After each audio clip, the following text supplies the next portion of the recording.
I'll be asking for some calculations so we can see right here in this room the different decisions or the similar decisions that men and women make.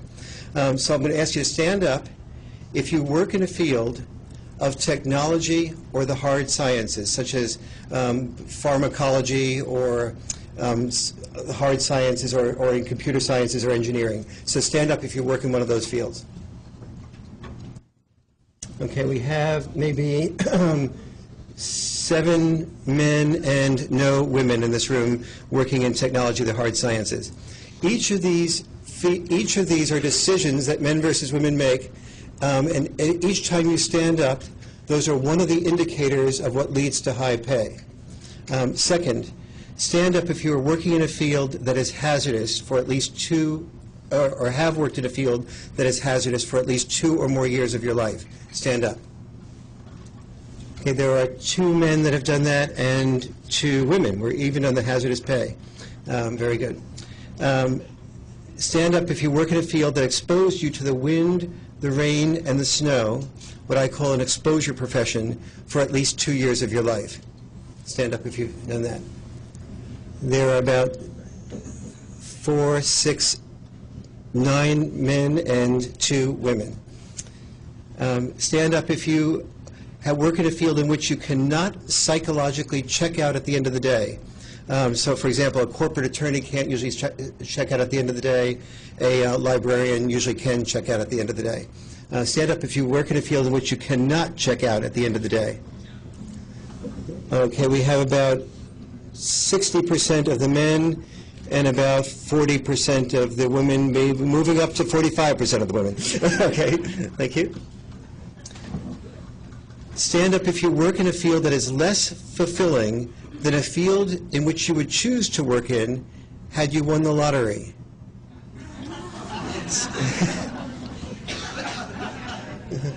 Stand up if you work in a field that is less fulfilling than a field you would choose to work in had you won the lottery.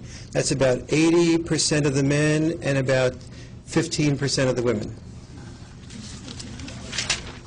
Stand up if you work in a field requiring you to take considerable financial and emotional risks, such as a venture capitalist or a salesperson versus an investment banker or a bank teller.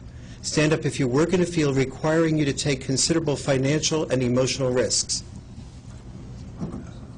Interesting, small percentage of people. I would expect the Cato Institute would have attracted a higher percentage than that. 2, 4, 6 people working in fields that attract have financial and emotional risk being serious, all males, no females. Okay. Oh, I'm sorry. I looked right past you. My apologies. And exactly, and speaking up after that too. I applaud you. Stand up if you work in a field in which you work the worst shifts during the worst hours. So, for example, if you're a private practice MD and you work the shifts, late shifts or during the night, or if you work in a factory and work shifts like from midnight till 5, 6, 7 in the morning, stand up if you work the worst shifts during the worst hours. Okay, one person. You know, this is a Washington policy walk. Yeah, yes, exactly. This is hardly representative America. Yeah, but even within the framework of, thank you, 2 women doing that, even within the framework of this, we can see a significant male-female difference, obviously. Stand up if you work in a field that requires constant updating. For example, an engineer versus, say, a French language scholar. About 95% of the men and about 55, 60% of the women. Okay. Stand up if you work in a subfield that has even more of these 9 characteristics. So, for example, if you're a nurse, but your subfield is a nurse anesthetist, you would have a lot of these other 9 characteristics that I mentioned, working in technology, working maybe tough hours, that type of thing.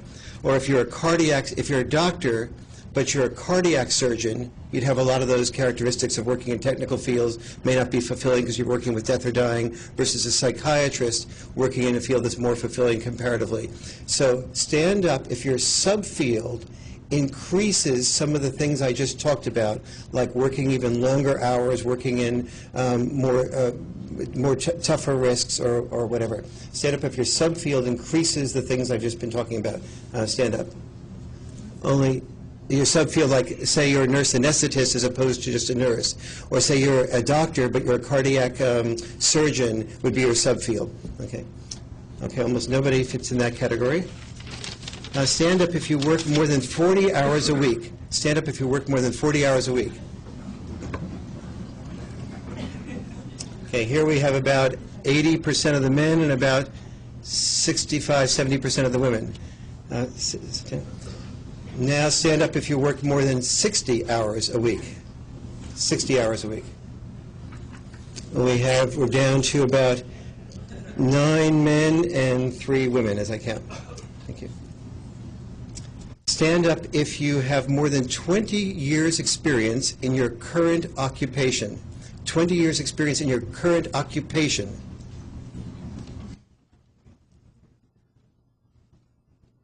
Okay, there you can get about 14 men and about 4 women. Stand up if you have more than 10 years of uninterrupted experience with your current employer. This is two differences from the former one: uninterrupted experience and with your current employer. Stand up. Okay, we have about 15 men and about 3 women. Stand up if you worked 51 or 52 weeks last year. That is, if you took 2 weeks of vacation, you're not in this group. So stand up if you worked 51 or 52 weeks last year.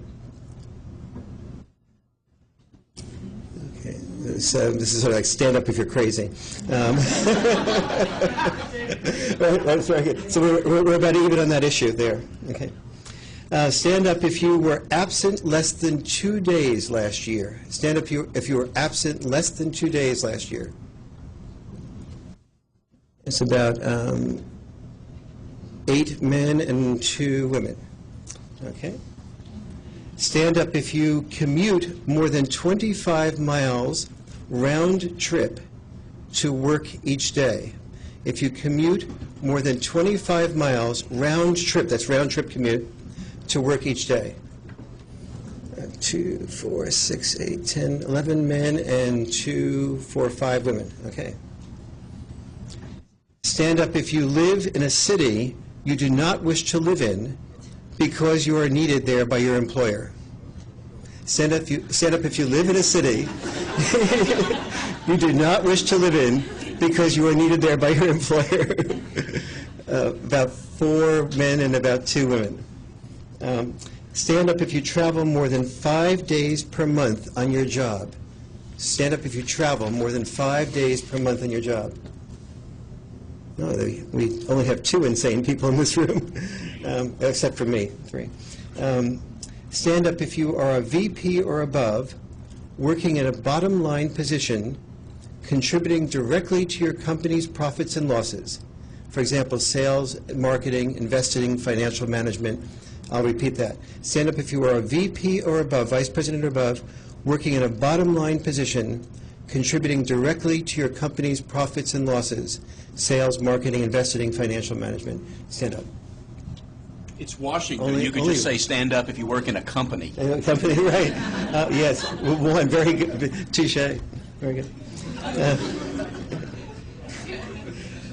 Stand up if you are with a company or organization with more than 1,000 employees and your responsibility is national, that is nationwide for all your employees, like a national buyer at Nordstrom's versus a local buyer.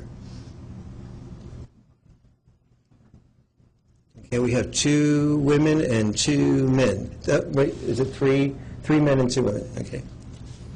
And stand up if you are paid on commission. I know this is Washington. Nobody.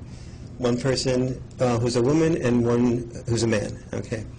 So, okay, what I've just gone over is 21 of the 25 measurable differences between men and women. How many of you did, in fact, remember to keep track of the number of times you stood up? Okay, only about a quarter of the audience did keep track of that. Then do the best that you can.